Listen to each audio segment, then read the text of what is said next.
Welcome back to Aliyah and Chill. I'm your host, and today we're exploring the sacred ritual known as the Israeli fact-finding trip, where potential olim conduct serious research about making Aliyah while staying in Tel Aviv hotels and eating at tourist restaurants. Fair warning, this episode contains themes of confirmation bias, selective fact-finding, and the gradual realization that you can't research Israeli life from a beach chair in Herzliya. So there I was, planning my fact-finding mission to Israel with the scientific rigor of a PhD thesis. I had spreadsheets, research questions, neighborhood comparison charts, and a detailed itinerary that would definitively answer whether I should make Aliyah. I was about to learn that fact-finding trips are less about finding facts and more about discovering how many misconceptions you can pack into a 2-week vacation. My fact-finding strategy was impressively thorough and completely wrong. Day 1 to 2. Stay in fancy Tel Aviv hotel to experience Israeli lifestyle, day 3 to 4. Take guided tours to understand Israeli culture. Day 5 to 6. Visit potential neighborhoods while eating at recommended restaurants. Day 7 to 8. Meet with relocation consultants in air-conditioned offices. Day 9 to 10. Attend English-speaking events to network with locals. Day 11 to 12. Shop for apartments with English-speaking real estate agents. Day 13 to 14. Relax on beach to reflect on research findings. This itinerary was like trying to understand American life by staying at the Four Seasons and taking bus tours of movie stars' homes. My first fact was discovered at Ben Gurion Airport. Israelis are very direct and efficient. I concluded after the immigration officer processed my tourist visa in 30 seconds. I would later learn that Israeli efficiency at airports for tourists is completely unrelated to Israeli efficiency at government offices for residents. It's like judging American healthcare based on hotel concierge service. But at the time, I confidently noted, fact number 1, Israeli bureaucracy is streamlined and user-friendly. My Tel Aviv hotel experience confirmed all my positive expectations. Israeli food is amazing. 5-star hotel restaurant. Public transportation is excellent. Hotel shuttle to tourist areas. Everyone speaks English. Hotel staff and tour guides. Israel is very clean. Manicured hotel district. Israelis are so friendly. Service industry professionals being professional. I was basically researching Israeli life from inside an international hospitality bubble designed to make tourists feel comfortable. The guided tour phase provided crucial cultural insights. Tour guide. On your left, you'll see typical Israeli apartments. Me. They look so charming and affordable. Tour guide.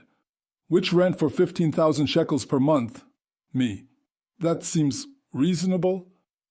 I was viewing Israeli real estate from an air-conditioned bus window while someone else handled all the logistics. It's like judging a restaurant based on photos in the menu while someone else does the ordering, paying, and dishes.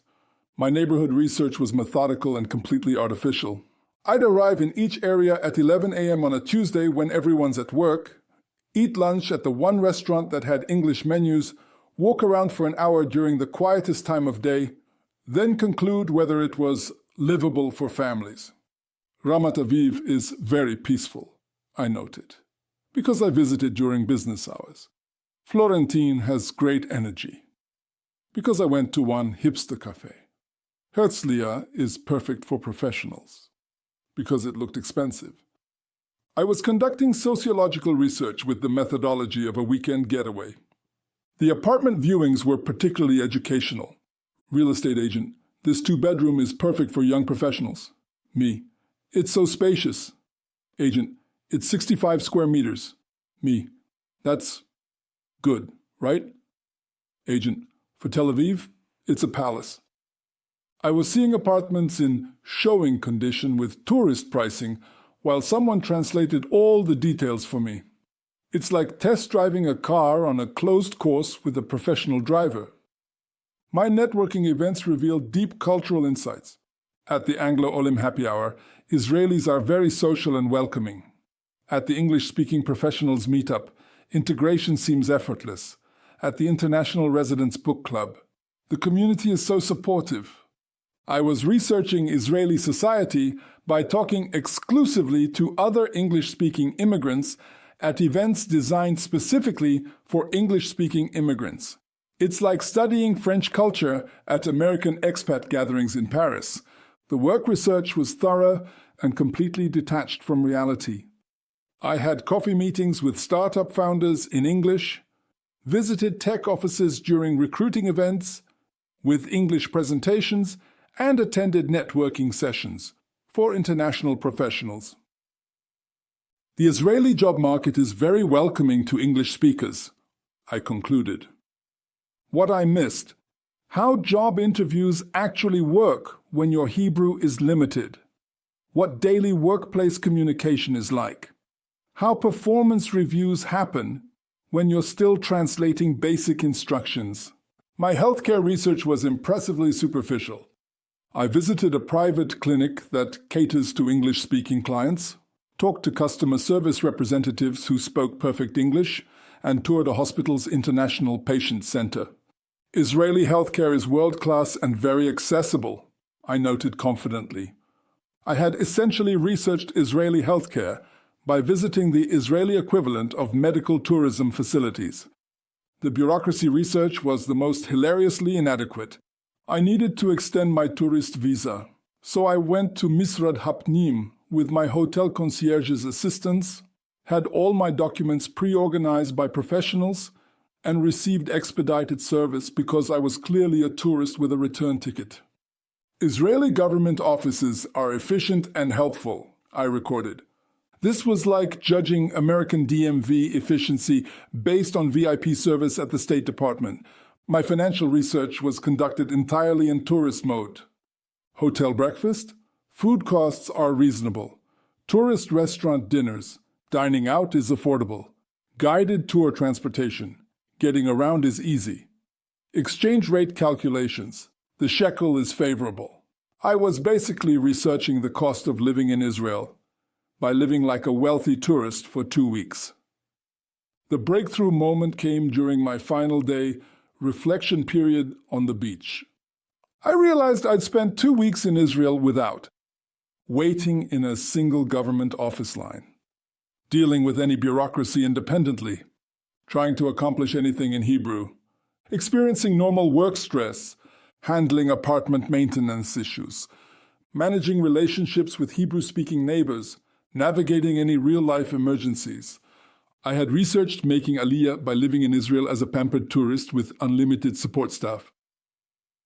The real education began on my last day when I tried to do one thing independently: buy a SIM card for my phone. This simple task involved finding a store that wasn't tourist-oriented, communicating my needs in broken Hebrew, understanding pricing plans explained in rapid Hebrew, filling out forms with Hebrew instructions, waiting in line with actual Israeli bureaucracy. After 2 hours, I finally got a working phone and my first taste of what actual Israeli life might be like. My post-trip revelation was both humbling and useful. The fact-finding trip hadn't shown me what living in Israel would be like. It had shown me what visiting Israel as a tourist with professional support was like. The real value wasn't in the facts I'd collected, but in recognizing how much I didn't know and couldn't research from tourist mode. 6 months later, when I actually made Aliyah, I discovered nothing I'd researched about bureaucracy was accurate. The neighborhoods I'd visited looked completely different at 7 a.m. and 6 p.m. None of my financial projections included the reality of Israeli salaries versus costs. The friendly Israeli culture was much more complex than service industry politeness. Everything I thought I'd learned was the difference between visiting and living. But the trip wasn't useless. It had given me confidence to make the leap and some basic familiarity with geography. It just wasn't the scientific research mission I'd imagined. That's all for today's episode of Aliyah and Chill. Remember, fact-finding trips are great for building excitement and basic familiarity, but they're more like movie trailers than documentaries. They give you the highlights, not the full story.